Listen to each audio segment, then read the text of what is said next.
So good evening, everyone, and welcome to the Blavatnik School of Government. We are absolutely delighted to welcome you all here, and particularly Preet Bharara. By way of introduction, I'm Karthik Ramana. I'm a professor here at the Blavatnik School, and in a moment I'll tell you more about how I first met Preet.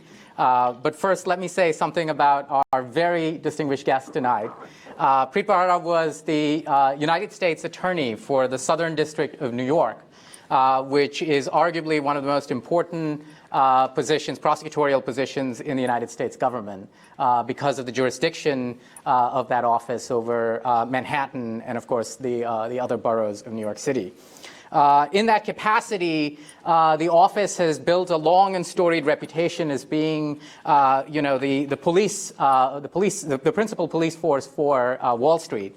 And several U.S. attorneys for New York have gone on to very storied careers. So for someone to fill those shoes already requires, enormous capabilities. But Preet's tenure at the head of the U.S. Attorney's Office for New York, which lasted about 7.5 years for almost the entire part of the Obama presidency and then the first few months of the Trump presidency, surpassed that exceptional reputation that the office had already received. Preet, in his time as the U.S. Attorney, was responsible for a wide range of cases, including cases on terrorism, which, in part because of the unfortunate events of 9/11, fell largely in the jurisdiction of the Southern District of New York, cases on corruption, involving substantial public corruption at the highest levels of the New York State government, and then, of course, cases involving financial crimes. So I came to know Preet in part because of his unsurpassed record of having won 85 straight insider trading convictions on Wall Street. This is just a remarkable feat when you consider how well equipped the legal teams on the other sides in these cases might be. And Preet led an office of over 200 attorneys that put this very compelling team together. So Preet was, before I came to Oxford, I taught at the Harvard Business School, and I consider myself someone who's generally, quite confident about going in and teaching in the classroom. The one time that I had my doubts was when Preet Bharara came to my classroom when I was teaching the case on insider trading. And at this point, Preet was perhaps at conviction number 79 of what would be this remarkable stream. So it was just, it was a very intimidating presence in the classroom. And here I was, I'm not even a lawyer by training, teaching the law of insider trading to Harvard MBAs. And I said, gosh, I hope I don't mess up anything because we've got the chief prosecutor here.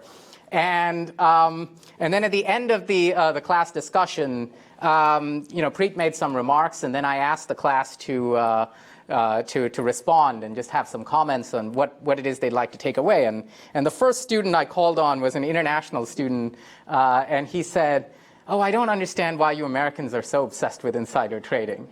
And it was just one of those moments that I just didn't quite know what to do. But of course, Preet saved the moment and had a very gracious response explaining the role of insider trading regulation in creating a safe and fair market economy. Among some of Preet's very storied convictions include Osama bin Laden's son-in-law, who was put away for crimes against the United States, terror crimes against the United States, and then also Sheldon Silver, who was, for those of you who follow New York politics, was for a very long time one of the most powerful people in New York, who was widely thought to be corrupt, but nobody could touch him. And Preet's office was able to finally pierce that and secure a conviction against Sheldon. So it's with that very storied record that Preet moved into the Trump administration, but unfortunately, shortly into the Trump administration, Preet was part of a large group of U.S. attorneys that were turned over. And Preet is going to spend some time reflecting on the state of justice, the judicial system, and the rule of law in the United States of America and the world today in what is a post-Trump or a Trumpian universe that we're living in. Not post-Trump. So not yet post-Trump, yes. So just by way of indication, the event is being live streamed on YouTube. Preet will speak uninterrupted for about 25 minutes, and then we'll have an opportunity for questions from the audience. If you are going to ask a question, please do state your name and affiliation, and then also wait for a microphone to be passed to you so that those of us who are watching live on the internet are able to follow as well. So with that, thank you. Thank you.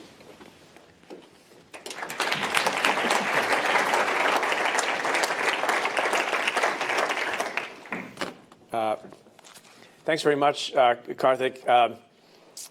I will say that I'm glad to hear that the reason you were nervous when I came to Harvard Business School was that you weren't sure about your knowledge of insider trading law, not for some other reason. So it's an honor to be here at this school. It's an honor to be at Oxford, which I've never been to before. It was great to be in a building that's less than 700 years old. It's nice to be in a building that's even younger than I am, so I feel a little bit more comfortable than surrounded by some of the other places that I've been this past weekend. So as the professor pointed out, we had broad jurisdiction in my former office. But just to give you a little bit more background for folks who are not familiar with how it works in the United States, I was appointed by the president. All United States attorneys in the states are appointed by the president and serve at the will of the president. But even though it's a political appointment, it's a non-political job. And you have to make sure that you're not taking into account political wins or partisan politics in any way, shape, or form during the time you're in that job. Karthik also mentioned that we had certain jurisdiction, Manhattan, the Bronx, and some other counties. But if you look at the track record of our cases, I just want to clarify one thing about what exactly our jurisdiction was and what we believed our jurisdiction to be. Someone once made the mistake of asking me, he was an inspector general of some sort in New York State, and he said, could you remind me again what your jurisdiction is? And I said, are you familiar with Earth? It has been said, based on some of the cases that we bring, this excuse me, long precedes me, that we have our own foreign policy in the Southern District of New York over the course of time. And some people may consider this to be badges of honor. I have been banned from Russia by Putin. I've been accused of hostile activity and criminal behavior by name by President Erdogan of Turkey, and then finally fired by Trump. So draw what conclusions you will for that. So I thought I'd today, before we open it up to discussion and hear your thoughts and hear your questions, a little bit on what people are talking about with respect to law, legal issues, and the rule of law in the United States, because it has implications not just for my own country, but for the world. And many people, I think, are trying to understand what is happening in the United States and what will happen in the United States. In particular, there is some amount of consternation about what the rule of law means in the age of Trump, whether precedents will be respected, whether norms will be followed, whether presidential power will be expanded uncontrollably, whether dissenting voices are at risk, and whether freedoms of some sort are in jeopardy. Ultimately, the question is, how will America's aspirational systems of checks and balances play out in the coming months and years? And I think these are serious questions, and I don't think it's hyperbole to ask them. And I'll get into why that is in a moment. But right at the start of my talk, I want to mention a few caveats. One, I am not an academic or a political scientist, and I am certainly not a prognosticator. These are sort of my back-of-the-envelope thoughts as a recent government servant, practitioner, and observer of the main checking institutions in U.S. democracy. Second, nothing I say here this evening is meant to be partisan or political. In fact, I think that every observation and concern that I will mention falls largely within the mainstream of Democratic and Republican thinking and worry in the United States right now, not to mention in Europe and elsewhere also. And third, I'm obviously speaking about the United States because that's the only thing I know anything about with any degree of precision. Though some, I think, of the observations I'll make apply to democracies in other parts of the world as well, and what it means for a democracy to gently slide into autocratic leadership or not. So one of the reasons for concern that people have in my country and around the world is that the President of the United States seems to have a penchant for strongmen, authoritarian crushes, if you will. And that's clear from the record. That's not an overstatement at all. Just a few quick examples that I'm sure many of you are familiar with. He seems to be constitutionally drawn to such men and such leaders, constitutionally unable to criticize them, and he rather goes out of his way to praise them. A few examples. Obvious one, Vladimir Putin from Russia. Donald Trump's praise for Putin is well known. He's a big admirer. And his lack of criticism, no matter what it seems that the leader of Russia does, is also well known and stands in contrast to some of the ways that he has criticized in recent times leaders in Europe. Fair to criticize or not criticize, but it's a notable contrast and juxtaposition, I think, according to a lot of mainstream observers in America and around the world. It's hard to imagine, for example, President Trump doing what the French President Macron did the other day while standing 2 feet away from Vladimir Putin, calling out his press agencies as propaganda arms. So that's one example. Second example, closer to my heart, because I have a particular beef there, President Erdogan of Turkey. You should know that based on an arrest that my office made by career prosecutors and career agents of a gentleman by the name of Reza Zarrab, a case I no longer oversee, who was charged with engaging in sanctions violations involving Iran, that the President of Erdogan has by name accused me of, among other things, helping to facilitate the failed coup in Turkey. I kid you not. Claimed that I have visited Turkey. I've never visited Turkey. And claims that I have been, and people in my office who have never heard of the man are in cahoots with to Americans at least, obscure cleric named Fethullah Gulen who lives in the Poconos in the United States. Donald Trump, with respect to Mr. Erdogan, called to congratulate him on his referendum where he gained a lot more authoritarian rights and powers over his country, which is, by the way, totally at odds, as I understand it, with the message that came out of the American State Department. There was a scene, I don't know if folks here saw it, where President Erdogan visited the United States of America and had a meeting with President Trump. And there were some protesters outside of the Turkish embassy in Washington, D.C., which, as far as I recall, is the United States of America. And there is footage of Erdogan standing by and watching his guards, security detail, personally beat protesters on the street in America. That was such an act of violation, people thought, of what is proper and right, that Senator John McCain, who is a Republican, last time I checked, said that the Turkish ambassador should be, quote, thrown the hell out over the incident. And from Donald Trump, as far as I'm aware, we have heard nothing about that incident. We have heard nothing about whether or not prosecutions will be pursued or if there's been any formal complaint made by the White House to the Erdogan regime. I'll give a third example, President Duterte of the Philippines, who is known for a lot of things. He has bragged, among other things, according to reports that you can read, of personally killing people who were involved in drugs while during a time before he became president of the Philippines. Donald Trump has called, unprompted, I believe, President Duterte and congratulated him on how he is handling the drug problem in his country. Now, I've been pretty tough on crime for 7.5 years as the United States Attorney and as a line prosecutor.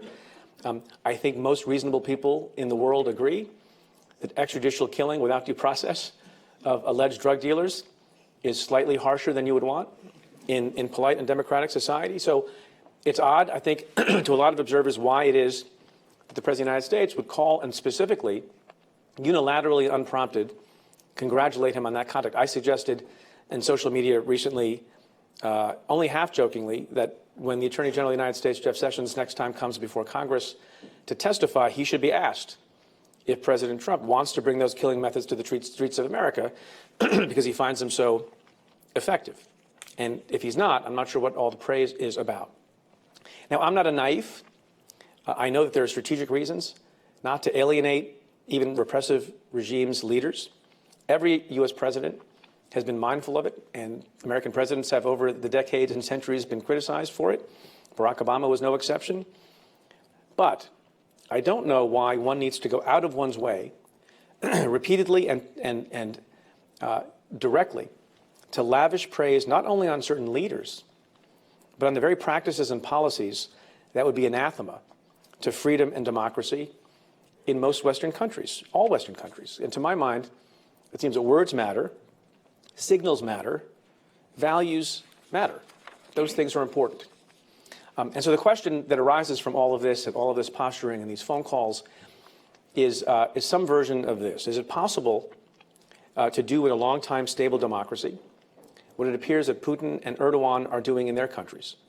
You know, sliding a little further and further away from democratic principles.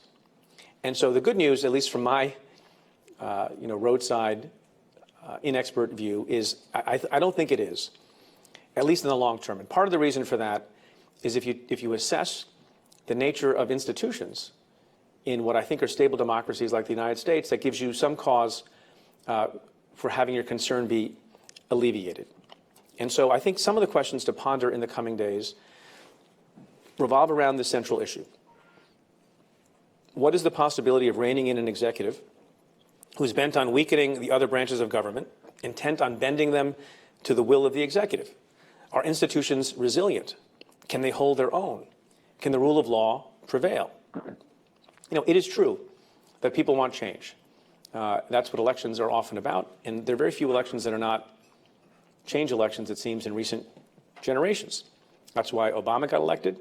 That's presumably why Donald Trump got elected. The question is, what kind of change and how much, and also perhaps how quickly? Do people want reform? Do they want radical reform? Or do they want what some people like to call revolution? American democracy, I think most observers would concede, is not really conducive to revolution, though America was born, obviously, of precisely that, of revolution. And that's because American democracy is fairly and relatively stable. And it's fairly stable because it's stable structurally, 3 co-equal branches of government and a pretty free press. More about those institutions in a moment. It's also stable politically. 2 dominant parties, and only 2 for as long as the mind can remember. I mean, the difference, although people learn to love and hate the politicians that they vote for or vote against, the difference between the leading Democrat and the leading Republican typically in an American election is far closer than the differences between the leading conservative and the leading liberal on the other side of the spectrum in many, many European countries and throughout the world. So there's a certain amount of stability ideologically in the United States and a certain amount of stability with respect to the institutions. So this question about how radically things will change, because we're seeing a new style of president who seems to have some fervor and warm feelings about certain autocrats in the world, I think is mitigated by, one hopes, the power and the stability and stickiness of these institutions. So let's just go through them quickly and then talk about the one major concern that I do have in the short term, and it has to do with the kind of work that I used to do. So the press. The press is not a part of the government. In fact, it's emphatically not part of the government. That's what makes a democracy open and free. And the press remains a powerful and independent institution in America. Now, there have been a lot of attacks on the press that get covered, interestingly, by the press. They don't like to be attacked, and they talk about it when they are. Steve Bannon, one of the highest level advisors to the president, has, among other things, said about the press, the media is the opposition party, trying to politicize the press. And obviously, there's a lot of debate and discussion and reasonable argument that certain elements of the press are or are not fair at certain times and about certain issues.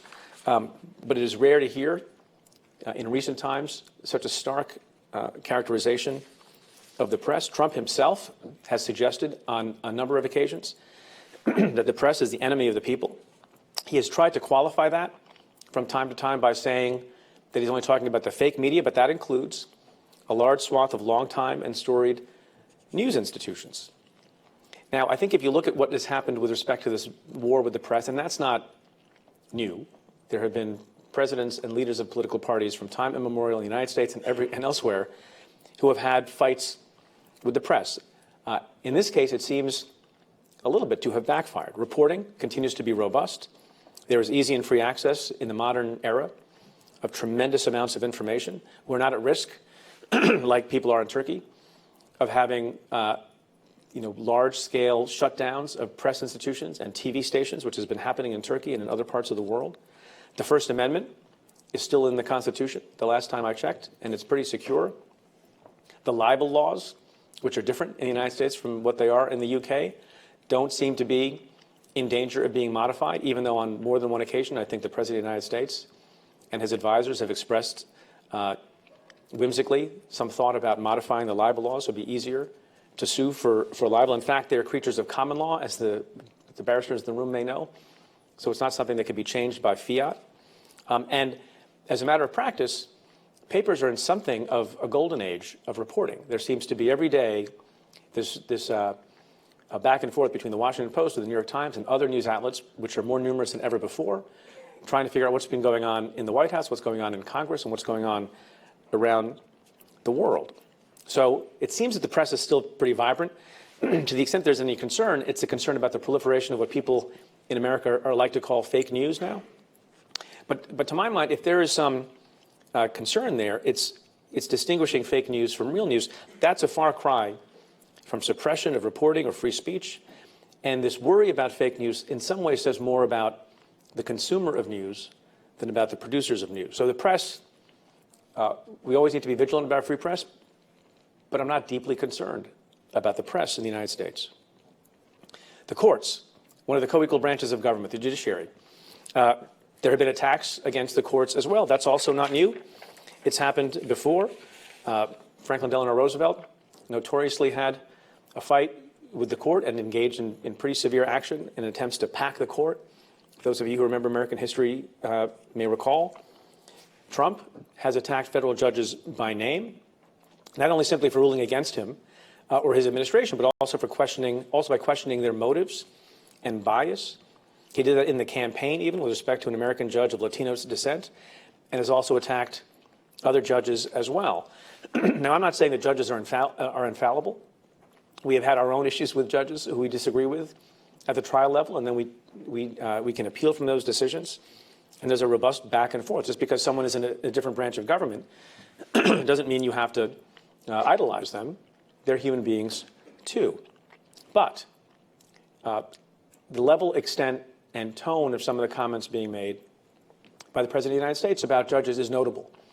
I don't think at the end of the day, and by the way, that's not just my view or the view of people of a particular political persuasion. Even now, Justice Gorsuch said while his nomination was pending to the Supreme Court that the attacks on judges made by the President and others were, quote unquote, disheartening and demoralizing. And while I don't think there's cause for concern for the immediate dissipation of the independence of the judiciary, because thankfully they have life tenure and it's not so easy.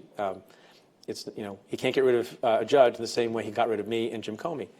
But it is demoralizing to some judges, and some judges who have spoken to me personally about this have said it's not going to alter how they decide cases, I don't believe.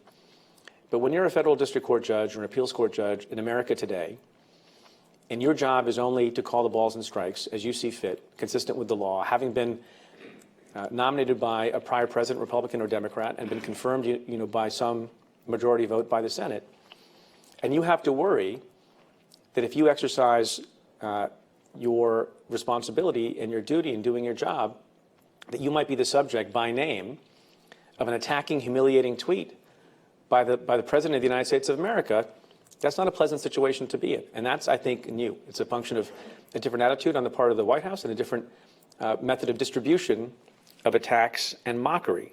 On the other hand, as I said, the Constitution was smart.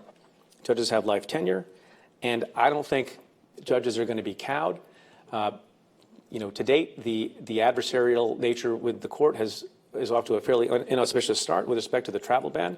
I think most courts that have heard argument with respect to the president's first and second, I think there are only two so far, executive orders on the travel ban, judges have exercised their responsibility and have ruled against the president. So I think we're okay with the courts. And by the way, it takes a long time to turn over personnel in the judiciary in a country, and they're not being very quick about that either. Takes you to the second branch of government, the legislature. And on that, I think the outlook is sort of mixed. The President of the United States has mocked the Senate Democratic minority leader as the chief clown. He has made cast aspersions on various other members of leadership in his own party as well. But I think it remains true that on powers of legislation, Congress remains pretty mighty. Just witnessed the defeat of the president's attempts to repeal and replace Obamacare. He needs Congress to pass the laws and to get his agenda through. And even though he may try to intimidate them and undermine their authority and their efficacy, that's a difficult thing to do given the power that Congress has. Now, on the separate issue of congressional oversight power, and to be a check on the president, not with respect to legislation, but in terms of oversight and looking at potential malfeasance in the executive branch, that's a different story. And on that, it appears to be somewhat of a political question. It is no secret, I think, that the Speaker of the House and the Senate Majority Leader, Paul Ryan and Mitch McConnell, respectively, have not, from time to time, been enamored of the president who is in their party. They're going along because he still has, presumably, tens of millions of voters who support him. But the chair and the vice chair of the Senate Intelligence Committee are making a bipartisan show of things and seem intent on getting answers to their questions, seem intent on asserting their prerogatives as the first branch of government. So I think if you take a look, those institutions seem relatively stable and solid. You got the press, the courts, and the Congress. Now we turn to the question of the executive. Well, the president is the head of the executive branch. But I think a central question to ask is, what is the ability of the executive to check itself? And to me, that's the most interesting and immediate question. The press and other branches are, by virtue of the Constitution, separate and independent. Freedom of the press and separation of powers are in America enshrined in the Constitution itself. And so serious encroachment would be difficult to achieve and would meet with massive opposition. Now, how can the executive branch check itself if it begins to wander away from the ideal of the rule of law and the independent functioning of law enforcement? After all, the principle of prosecutorial independence, which was the coin of the realm as long as I did the job, that is not in the Constitution. That's not even something everyone understands, appreciates, or respects. It has been preserved over time by tradition, by devotion to principle, and by common sense. The Justice Department law enforcement function is different from other agencies. So this, to my mind, is the great test, and maybe the greatest worry. And I want to give you a quick example and then end with a thought of what the outlook might be. So everyone is familiar with and is still grieving the loss of life in Manchester last week that killed 22 innocent people. And I've been thinking about this recently, and it calls to mind both that event and other things that have been going on, like I've been discussing, another heinous act of terrorism in Europe going back some years. And that's going back to 2004, the bombings in Madrid. Now, as you may recall, on the morning of March 11, 2004, the routine morning rush in Madrid, Spain, turned into a nightmare. Terrorists planted bombs in backpacks and placed them all over the trains in the system. 10 of those bombs exploded, and 192 innocent people lost their lives. It was the worst terrorist attack in the history of modern Spain. So what does that event in Madrid more than 13 years ago have anything to do with what's happening in America now? So if you bear with me, I will suggest that a footnote to the history of that tragic event in Spain has a lot to teach us. So not long after 9/11, and there were various anti-terrorism programs in place in the States, as you might imagine. One was a terrorist surveillance program that required legal certification at the time by the Attorney General every 45 days. In early 2004, then Attorney General Ashcroft was weakened and sick with pancreatitis in the hospital. Some of you may be familiar with what I'm about to talk about. Jim Comey, and you've been hearing about him lately as well, was then the acting Attorney General because Ashcroft was in the hospital. And one day, Jim Comey, then the acting Attorney General, as I said, advised the White House that he could not certify the president's terrorist surveillance program because top lawyers in the department had concluded that parts of it were unlawful. Some people in the White House did not want to take no for an answer. And so that same day, notwithstanding the refusal to certify, the president's chief of staff, Andy Card, and White House counsel then Alberto Gonzales, made a nighttime trip to the bedside in the hospital of Attorney General Ashcroft, who was in intensive care with severe pancreatitis. By the way, some of the reason I'm talking about this was This all came out in a hearing in the Senate when I worked in the Senate and helped arrange the hearing. That's almost exactly 10 years ago to the day. And back then in 2004, in a scene that could have been right out of The Godfather, Jim Comey and Robert Mueller, then FBI director, and you've been hearing about him lately as well, rushed to intercept them at the hospital. And they refused to stand down. And John Ashcroft, from his hospital bed, refused to overrule Jim Comey and Bob Mueller. So there was something of an extraordinary impasse. The White House wanted to continue the program without change, and the top law enforcement officials in the country said they could not. And so that night, Jim Comey and others resolved that they would resign in protest if the president proceeded without the required legal certification from the department. But here's what often gets lost in the telling of that story that has become more well-known in recent years. And I think it's remarkable. That hospital episode about the legality of the anti-terrorism surveillance program happened on the evening of March 10th, 2004. And everyone went to bed that night with the issue unresolved, with mass resignations looming. The next morning, as I mentioned, it was Thursday, March 11th, 2004. And that's the day that those terrorists in Madrid killed 192 people with bombs on trains. It was the worst terrorist attack in the world since 9/11. And so here's the remarkable part.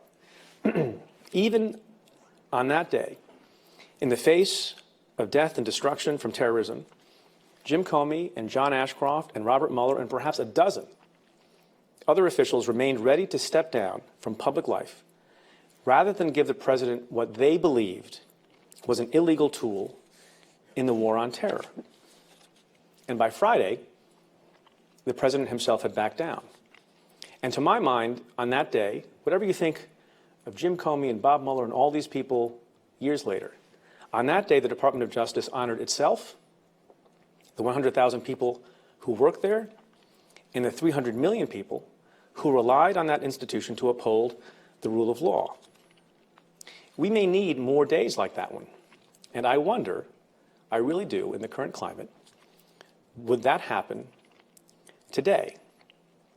And so I think in America these days we have reason for concern. If you just look at recent events, and I'm not saying we should overemphasize them, but they're worth noting and comparing to what I described some time ago. And forget about my firing, which is relatively inconsequential. But I think reasonable people who are looking at what is happening with respect to the law enforcement function will say that the rule of law is unquestionably under assault. Consider some of the facts relating to the so-called Russia investigation, which I have no personal involvement in. There are reports, and again, I don't know if they're true or not, and you suspend judgment, but if the reports are true, this is what we should be worried about. There are reports that Donald Trump asked Jim Comey for his loyalty. Now, to my mind, and I think most rational people who deal with law enforcement, loyalty is to the Constitution, to the law, and to the public, and to your oath. It is not to a particular president. I said when I decided to stay on the job after Donald Trump initially asked me to stay and then changed his mind sometime later to the people in my office, I said, we don't serve a president here, no matter who the president is. We serve the public and we serve our Constitution, we serve the law. That's it. That's why career prosecutors can work from one administration to another. I began my time as a prosecutor when Bill Clinton was president, and continued when George W. Bush was president, and nothing changed in how I did my job. I like to say that in America, we like to think we have three political parties: Republican, Democrat, and federal prosecutor. There's a report also that Donald Trump, again, we don't know if this is true or not, but they're credible sources reporting this. So we can suspend judgment, but let's say for the sake of argument, if they're true, we should be worried. And I'm not, by the way, making any pronouncement at all about whether or not there was obstruction. And what's funny about this whole issue that I worry about on both sides of the aisle is the immediate willingness of people based on political preference to make judgments about who's a criminal and who's not. Now, I used to be in the business of assessing who could be charged and who couldn't be. And just imagine if I began my day in my job, or the career prosecutors in my office or anywhere in the world began their day like some of the people you see picketing and sending tweets and on social media, who without any knowledge of anything at all, and no knowledge of the statutes often, and certainly no knowledge of the investigation and the facts that were being revealed in the investigation, would walk around and say with absolute certainty Hillary Clinton last summer should be locked up. And meanwhile, all sorts of other people, just because they don't like her and didn't want her to win. And on the other side of the coin, thousands and thousands of people were absolutely certain, not knowing anything about the investigation or the law, that she had not committed a crime.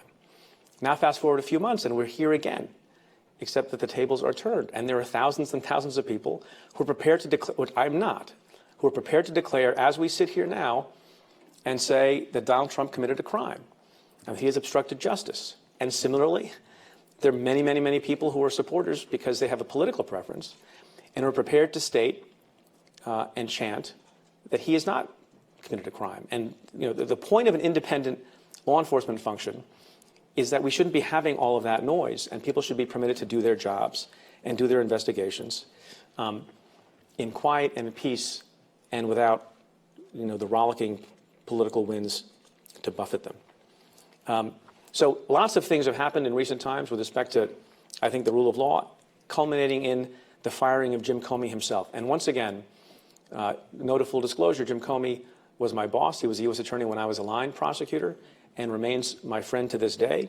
But whatever you think of him, I don't think there are many people who thought that the timing and the initial reason given for his firing made a lot of sense. And by the way, on the issue of independence and what precedents mean, the FBI director is the most protected official in terms of hiring in the entire Justice Department. He's the only person, I think, in the whole Justice Department who gets a 10-year term. Not even the Attorney General gets a 10-year term.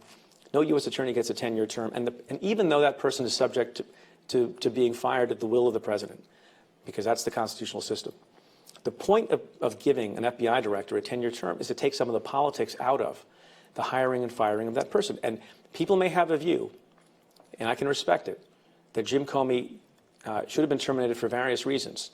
But the way it was done and the timing by which it was done, I think raises questions. And by the way, there's a cost to doing it this way, because how much easier is it going to be for the next president, for maybe base political reasons, to sack an FBI director? So these things have costs, and these are the kinds of things that I'm concerned about. But I do have reason to be optimistic that norms and checks continue to work and to make a system just over time.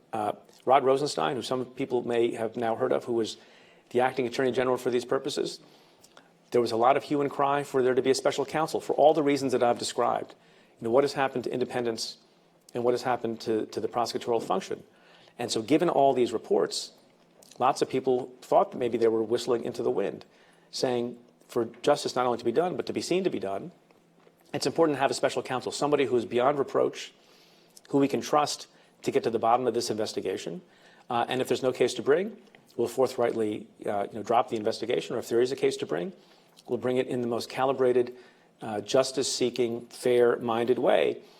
And one might think that it was easy, given the pressures that come from the White House and the clear, not just telegraphing, but direct statements by the president and others that there was no special counsel needed, which, by the way, is an extraordinary thing, simply to say, when you know that you serve at the pleasure of the president, and the president and his people are saying, here's one thing we don't need is a special counsel.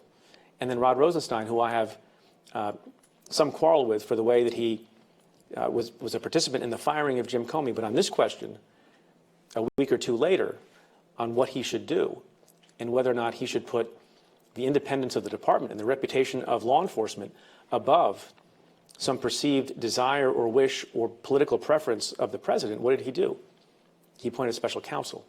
And so I think that the way we make progress and the way we make sure that the checks and balances are not, don't evaporate, is by trying to make sure that we encourage people to do the right thing and withstand pressures that come from above. So I think there are major and immediate questions for the rule of law in the United States. They're questions that concern everyone who considers himself to be a patriot rather than a partisan. And there are questions that go to the heart of what American democracy means, what it is and what it will be. And let me just close with some words from David Frum. He's a Republican, not a Democrat. He's a neoconservative. He's a former George W. Bush speechwriter. He's no liberal. And earlier this year, he wrote, just think how remarkable it is that a guy like that writes an article in The Atlantic that's called How to Build an Autocracy. And it's about how Donald Trump could lead us down that path. And he's making a point. He's not saying we're there. He's not saying we're going to get there. But he says, the United States is, of course, a very robust democracy. Yet no human contrivance is tamper-proof, a constitutional democracy, least of all. Some features of the American system hugely inhibit the abuse of the office, the separation of powers, as I discussed, the division of responsibilities between the federal government and the states. Federal agencies, like my former agency, pride themselves on their independence. The court system is huge, complex, and resistant to proper influence. And then he goes on to write, yet the American system is also perforated by vulnerabilities no less dangerous for being so familiar. Supreme among those vulnerabilities, is reliance on the personal qualities of the man or woman who wields the awesome power of the presidency. End quote. I agree with that assessment. Time will tell how vulnerable we are, and it's important for all of us to be talking about these issues, not just in the United States of America, but everywhere in the world. Thanks very much.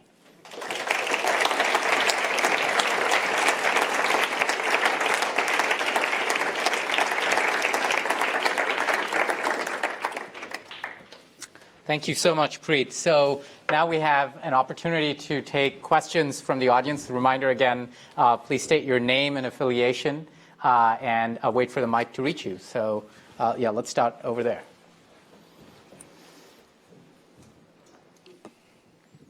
Mr. Bharara, my name is Jonathan Padilla. I'm a master's student here at Blavatnik. I am from the great state of California originally. And my question it starts with a quotation. In 1966, Robert F. Kennedy said, moral courage is a rarer commodity than bravery in battle or great intelligence. It is the one essential vital quality for those who seek to change a world in which yields most painfully to change. And I guess my question is this notion of what Robert Kennedy was talking about and this idea of moral courage in an age when that's tested probably more than ever. And how do we engender that with our public servants who may be tested in times when really the only thing between them and violation of our Constitution and our rights is one person willing to make a stand? That's a good question. That's a good quote. I know the speech well. I will tell you from my experience, not just in recent times, but also going back over the years that I was a line prosecutor and then worked in the Senate and then led the storied office that I had the privilege to lead, there's a lot of moral courage on the part of a lot of people. And what some people don't appreciate is that sometimes the moral courage is not in bringing the tough case, but in not bringing the case that's not appropriate to bring. No matter how much protest there is, no matter how much pressure there is, you judge a prosecutor not only by the cases that he or she brings, but by the cases that he or she does not bring. And so one way I think you encourage people to have moral courage is to just drum into them day after day after day, as was drummed into my head when I came into that office, hired by Mary Jo White 17 years ago, was that you tell people, this shouldn't only be true, by the way, of prosecutors' offices, it should be true in other institutions of government and the private sector as well, that every day you need to keep your heart in the right place and your eye on the ball. And that means doing the right thing in the right way for the right reasons. And explain that, particularly in the line of work that I used to be in, that the only thing that you were responsible for doing is justice. It's not about winning cases. It's not about winning convictions. We're getting notches on your belt. And you make sure you create an atmosphere and a culture in which everyone understands that. And the way to be ostracized is not by losing. The way to be ostracized is if it looks like you cut a corner or you didn't do the difficult thing because you weren't willing to face up to the consequences of that. Now, it's hard to know what individual people do when they have a moment of crisis and there's a threat of losing their job or doing something that's unpopular. But I have been heartened to see how the people in my department, my former department, have been handling it. But I think you just have to drum in the message as much as possible, as often as possible. Fantastic. Great.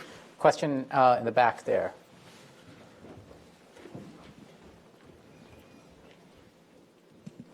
Hi, my question is actually pretty similar to JP's, but a little more personal. I'm Sam. I'm here at BSG right now, and in the fall, I'm going to start law school in the U.S. And so I'm wondering, have you seen the movie Wolf of Wall Street? I have.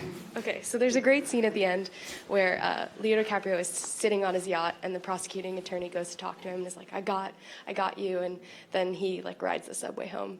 And I always think about that when I'm thinking about my law career, because I think about the sort of path that you can take as a lawyer, and I'm wondering, what is it that encouraged you when you were a young lawyer to go into public service, and how do you, day by day, through the many struggles, and you've battled many people on Wall Street, continue to motivate yourself? Great question, great movie. By the way, so I think of another scene when I watch it, just if you can indulge me for a moment.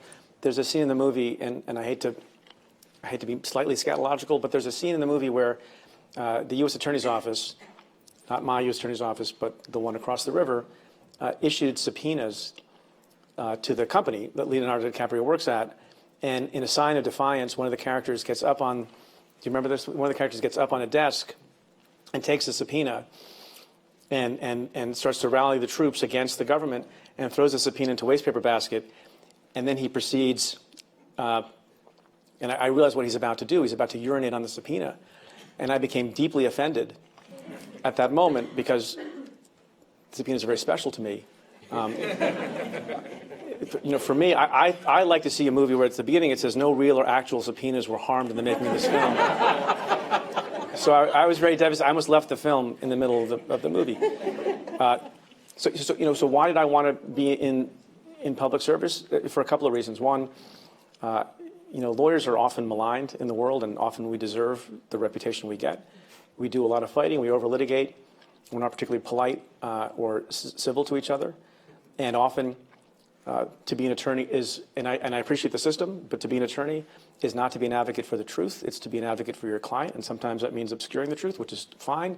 And I appreciate the constitutional system. And I was a defense lawyer, too, before I became a prosecutor. But to my mind, if you're going to be an attorney of some sort, what better way than waking up every day, particularly on the prosecution side, and knowing that your job is about, as I said before, about doing the right thing, and that you never have to get up, and nor should you ever get up in court or at a meeting or anywhere and advocate a position you don't believe in, not only with your head but also with your heart, because you don't take the job, you don't take the case if that's so. But then secondarily, I say to young aspiring lawyers like yourself, it's also great for your craft. It's not the principal reason you do it, but think about being a lawyer in private practice. Generally, I don't know how many lawyers there are here. You don't get to do a whole hell of a lot. And my idea of being a lawyer was what I saw on TV and being in court and arguing to juries. There's nothing more exhilarating to me, the thought of trying a case to a jury.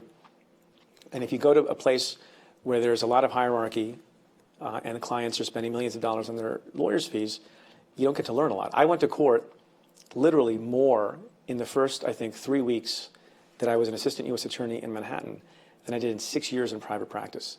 It makes you a better lawyer. It makes you a better thinker. It makes you a better practitioner. It makes you gives you better judgment. And I feel if you have the experience in public service and you get to increase your ability in your craft, and you also get to help the world, even though you may not make as much money, there's no more better win-win proposition than that. Great. Thank you.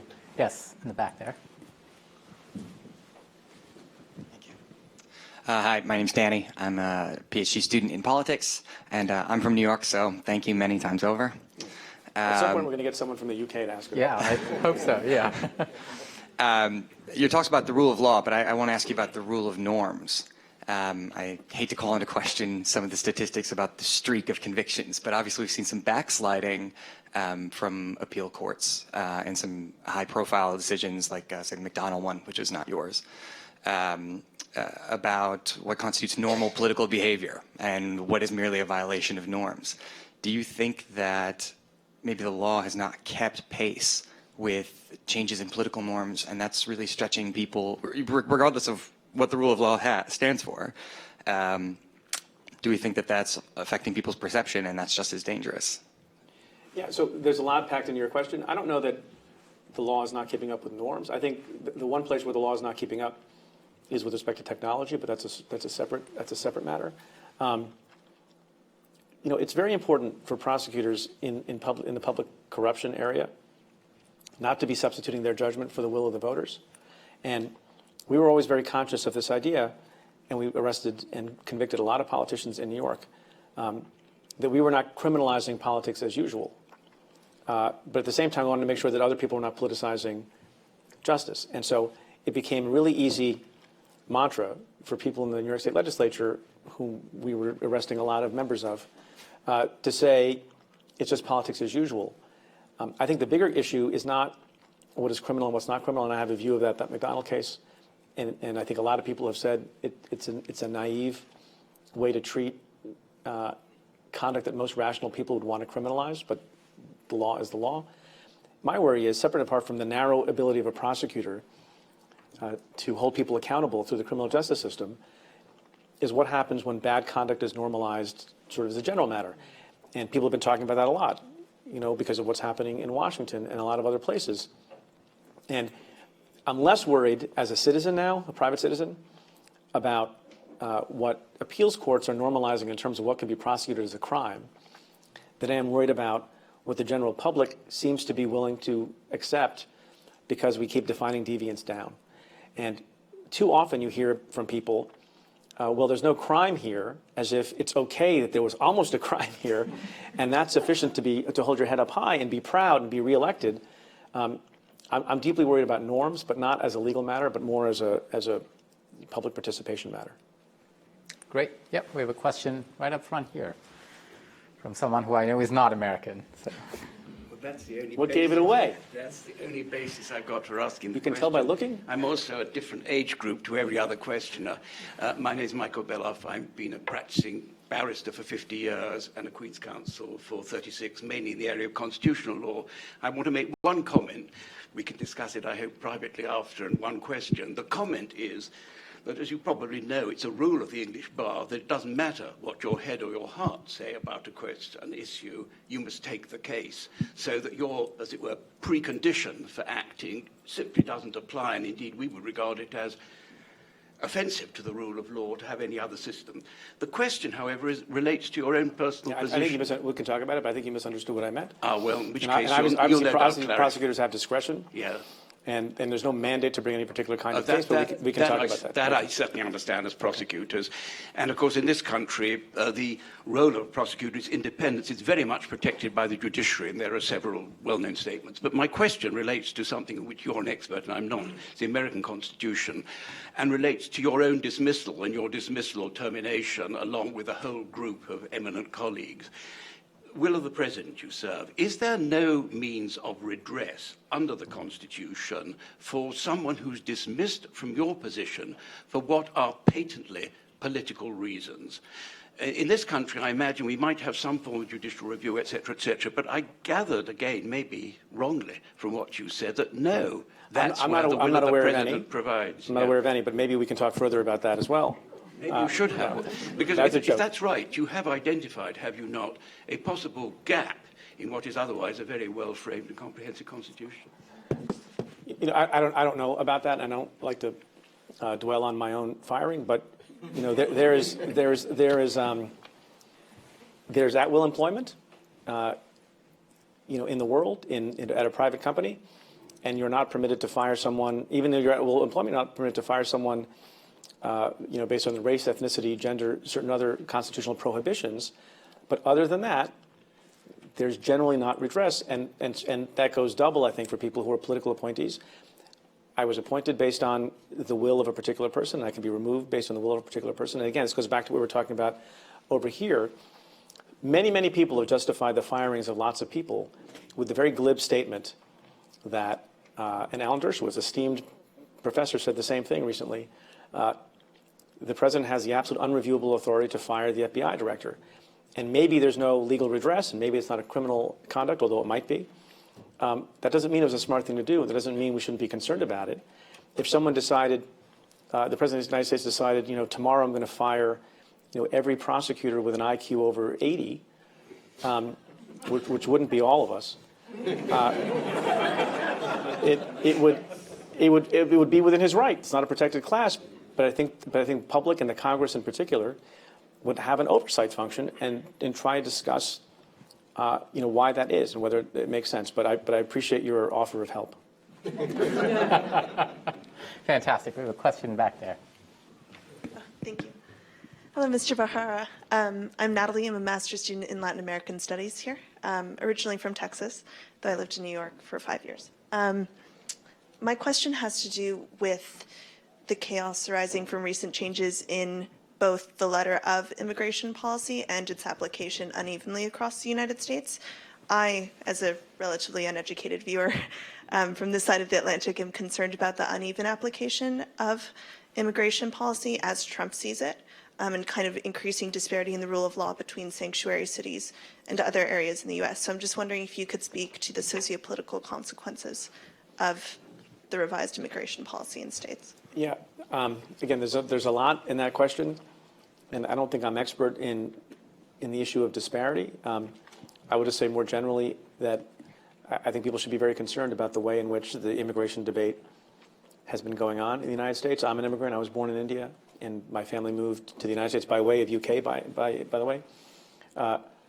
And even though there's a distinction between illegal immigration, and reasonable people can differ about what the consequences should be and whether there should be a path to citizenship or not, in the United States, you do see, separate and apart from the law, and it's interesting we keep talking about what the law is about and then what otherwise we should be worried about as society beyond the law.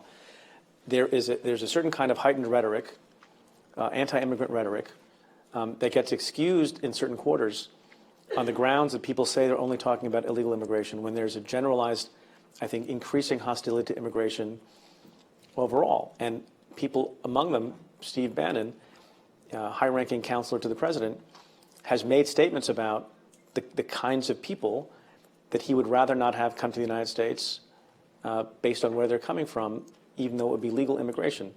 I think you always have to worry about disparities. I don't know how you resolve the disparity issue. I mean, people who believe that there should be a more lenient policy towards immigrants and believe in the sanctuary cities, they don't want it to become uniform in favor of the more harsh way of dealing with immigrants. So I think when you have a federal system and you have municipalities, you're going to have some amount of that, particularly when there's a lack of agreement among the political leaders in Washington. Great. Question all the way in the back there. Thank you for the talk. My question is that one of the first things I was told so to me name and affiliation. Sorry, my name is Shreyas. I'm a business student at Oxford. And my question is about the business landscape. Now, Donald Trump is probably one of the first businessmen politicians in the United States. What do you think is the impact of such a profession on the larger business landscape? And second, do you think it might make politics a more lucrative profession, as it is in many other economies? I'm sorry, do I think it should be a more lucrative profession? No, do you think it might trigger a shift? Oh, I see. So I don't think that the fact of one's background as a purported businessman makes you sharp group makes you a certain kind of president. It depends on what kind of business person you were. I have no. A lot of people say that people didn't have a certain kind of experience. You need to have government experience. I don't know how far that argument goes. There was a person who became a politician, and not everyone loves him, who became a politician in New York after being a business person for many, many, many years. He served 3 terms as the mayor of the city of New York, Michael Bloomberg. I think Michael Bloomberg has a very different approach. I'm not talking about ideology and politics, but a very different approach to management and leadership of an institution that he is very thoughtful about. That's different from what someone like Donald Trump, brings to the White House. And as much as one tries to, clothe oneself in the apparel of business, speaking as a private citizen now, because I can, I don't know how business-like things are that are going on in terms of, just basic teaching that you would do at the Harvard Business School or at this school about personnel management and drama and decision-making and all those sorts of things. So I don't know that it means anything at all. And I'm not going to comment on your second question. Great. Yep, in the back there. Hi, my name is Nilay. I'm a master's student in comparative social policy. Sorry, you're getting another American. First of all, thank you for your talk. My question is more related to the separation of powers. I agree with your overall assessment about the judicial independence, and I share your concerns about the Department of Justice and the FBI.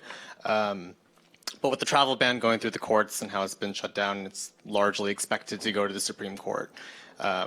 If that were to happen and were to go to the Supreme Court, historically, with the nation's highest court deferring to the president on matters of national security, were that to happen, and were they to decide, oh, the statements that the president has made prior to these two executive orders being issued, in addition to even after they were issued saying, oh, I just changed it, but it's the same thing. If they decide that that is not applicable and they give the executive more power, with someone like Donald Trump as president, kind of tying back to what David Frum was saying about how to build an autocracy, what does that mean for the state of American democracy if someone with authoritarian tendencies has that kind of power? Are you sure? That was a good legal discussion. Are you sure you don't want to join our barrister friend here and go to law school? I don't think it undermines. I hear what you're saying, but I don't know that it undermines what generally we've been saying about the independence of the judiciary. I wouldn't prejudge what happens in the Supreme Court. People get surprised all the time. But what happens in the Supreme Court, the various courts who decided things the other way are only one step removed from the Supreme Court, and it's the bench from which Donald Trump or any president promotes people to the Supreme Court. Gorsuch, Neil Gorsuch was sitting on one of those courts himself. And if that's what they decide, that's what they decide. I don't know that I would draw some inference about what that means for, an autocratic bent on the part of the president. If it has gone through a process and goes to the Supreme Court that consists of 8 members that he didn't even appoint to the court and a 9th member who may have gotten a lot of negative votes, but nobody thinks, I don't think people think, are in the pocket of the President of the United States simply because he was appointed by him. So I'll ask a question which is related to a conversation we had earlier, and it's about the financial crisis in particular. And when you think about the reaction here in Britain around Brexit and the election of Trump, there's a great deal of frustration that the the aftermath of the financial crisis didn't result in the kind of prosecutions or punishments that we would have liked to see of individuals in the financial system who maybe knowingly or unknowingly were involved in certain activities. And so, and you had a very eloquent way of sort of framing that. So I was wondering if you could share that. If for those of us who are so deeply frustrated by the fact that certainly no one of any significant authority has gone to prison over the financial crisis, how would you respond to that? We don't have enough time. Thank you for the question. Look, as I said, throughout, I think, the talk and throughout the question and answer period, prosecutors are supposed to do what is right under the law and the facts, and you can't go beyond what the facts and the law allow or mandate.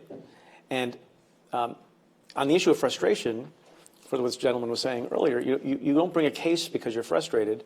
You bring a case because it's proper under the law.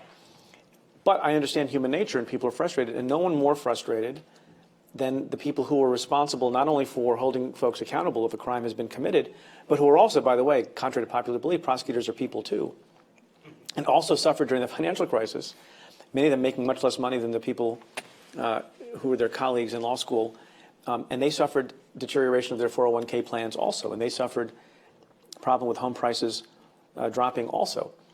And so there was every reason in the world for smart and talented, hardworking prosecutors, both because it's their job and also because they live in the world and they're normal human beings, to investigate as deeply as possible whether or not there was wrongdoing. Now, my office, I think, is a significant one, and Wall Street sits in my jurisdiction, but lots of different offices had jurisdiction over lots of different things, and lots of things were looked at.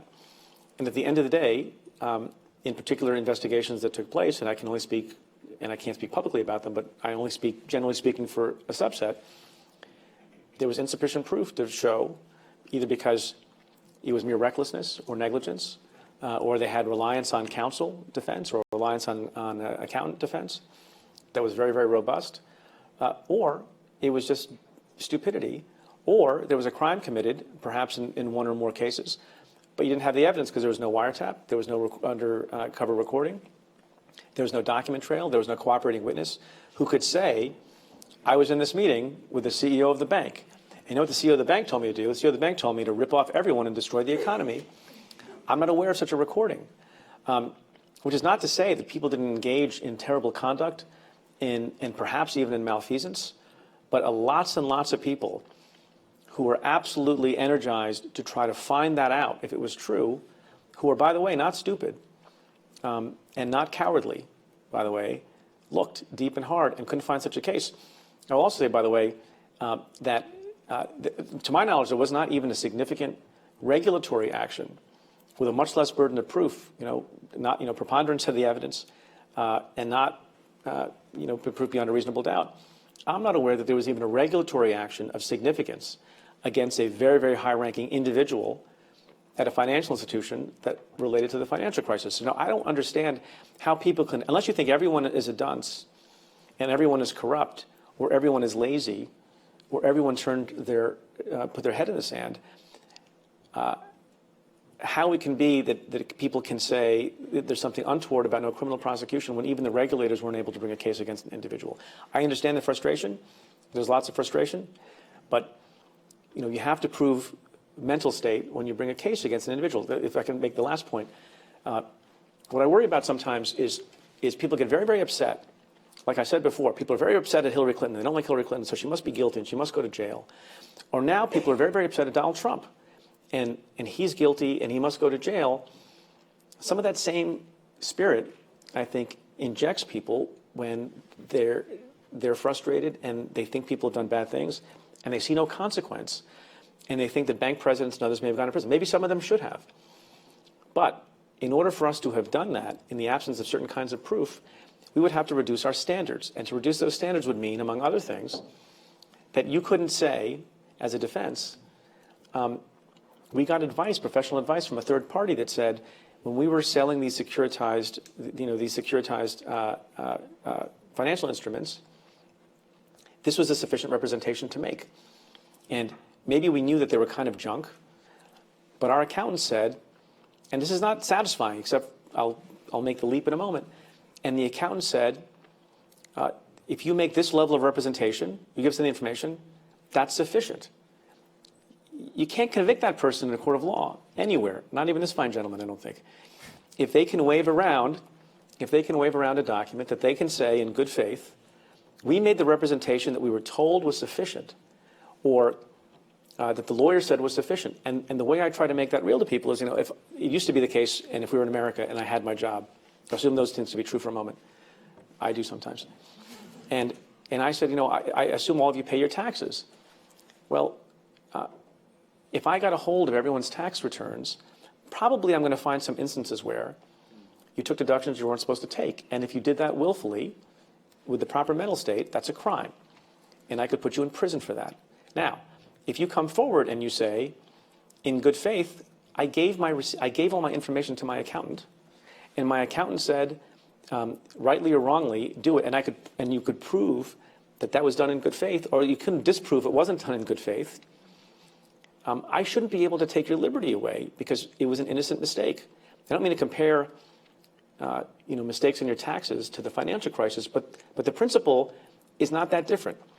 And if you change the standard on mental state and say, well, if you happen to be a bank president, we can reduce the standard and not have to be able to prove, through tapes and other evidence that you intended to do this thing, then you worry about what kind of creep you would have happen with respect to other people who engage in good faith conduct. Great. Let's take one more question here.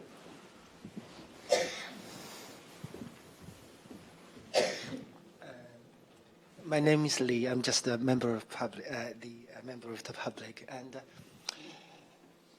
Donald Trump has broken so many rules as a president.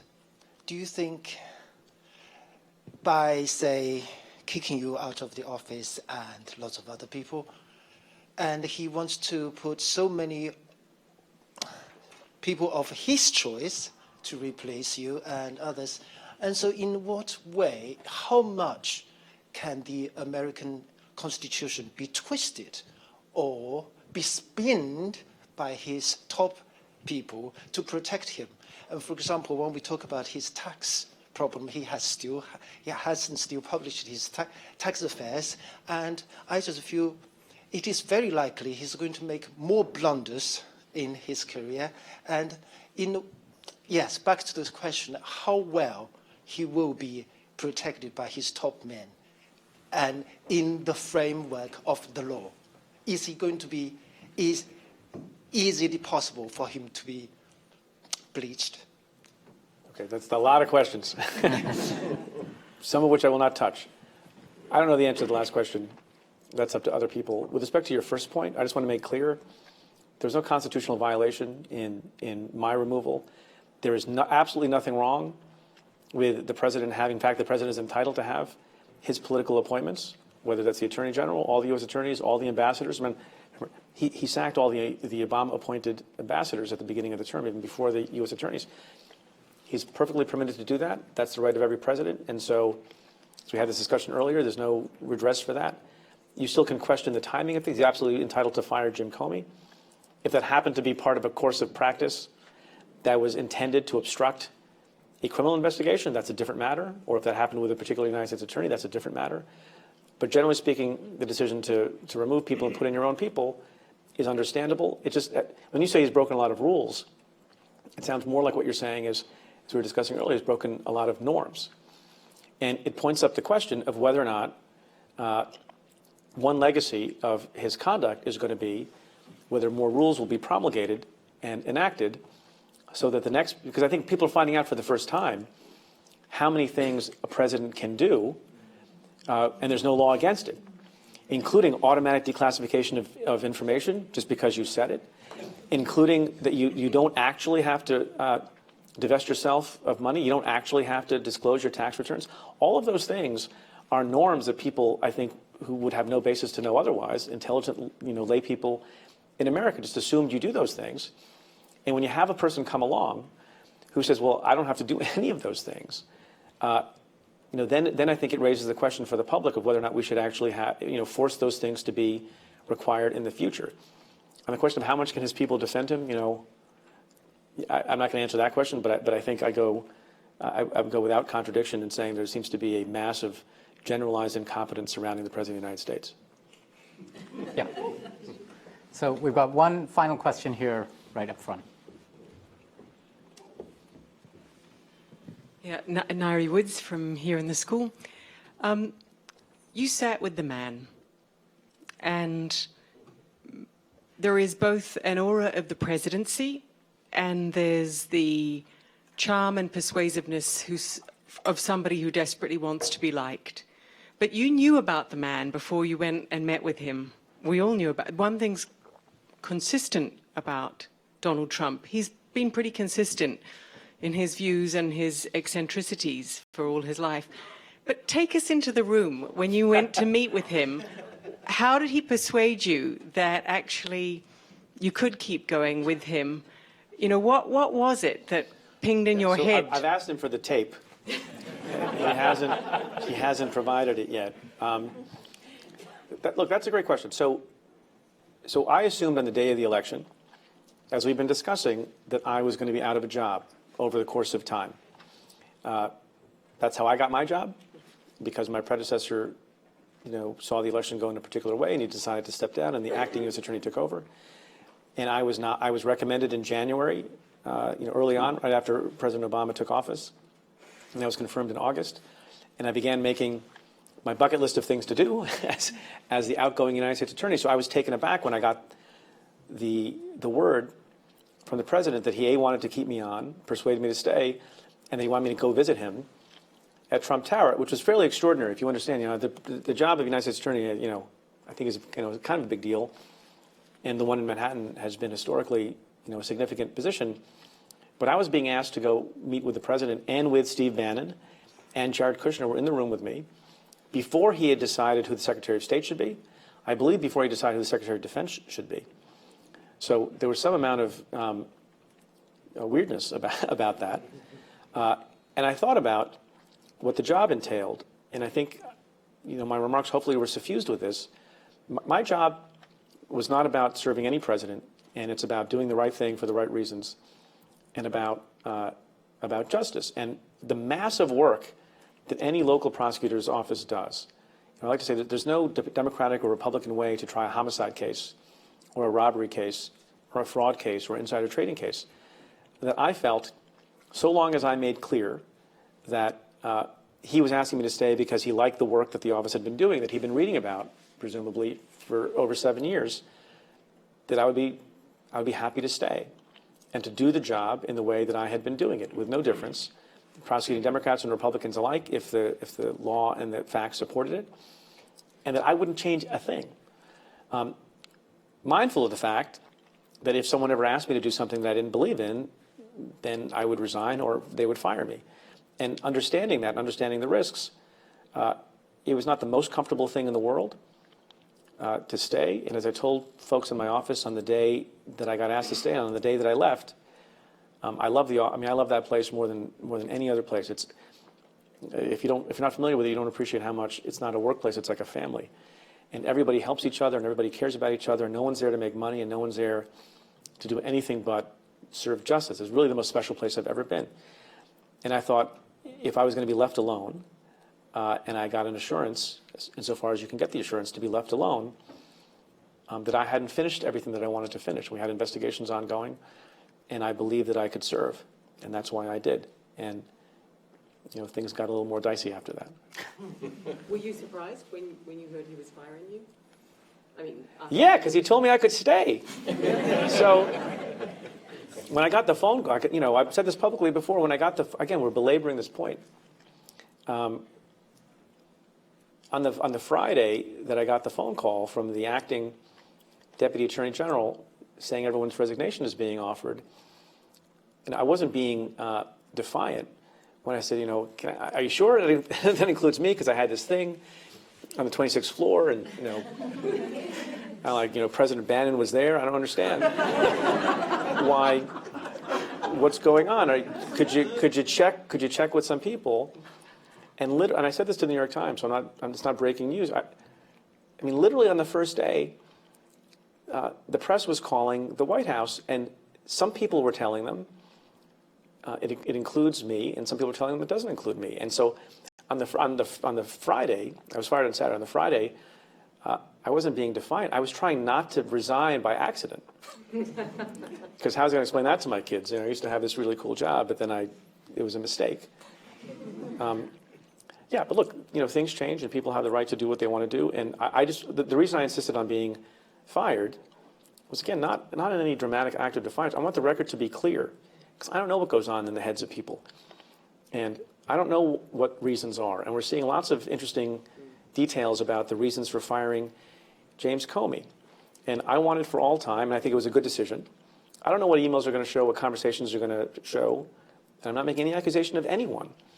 But I think, life has taught me, and my particular career has taught me, that the record should be clear. And if a man asked me to come meet him, shook my hand and said, I want you to stay, and I really want you to stay for a long time, and then nothing changed, other than perhaps some perceptions of things that my office may or may not have been doing, I didn't want to leave unless I knew for a fact that that same man had deliberately made the decision to relieve me of my services. And I walked out the door, happily. But I thought that the record should be clear, that's all. Thank you, Preet. So one final yes or no question. No. If he called to offer you the job again, would you take it? No. No? Okay, great.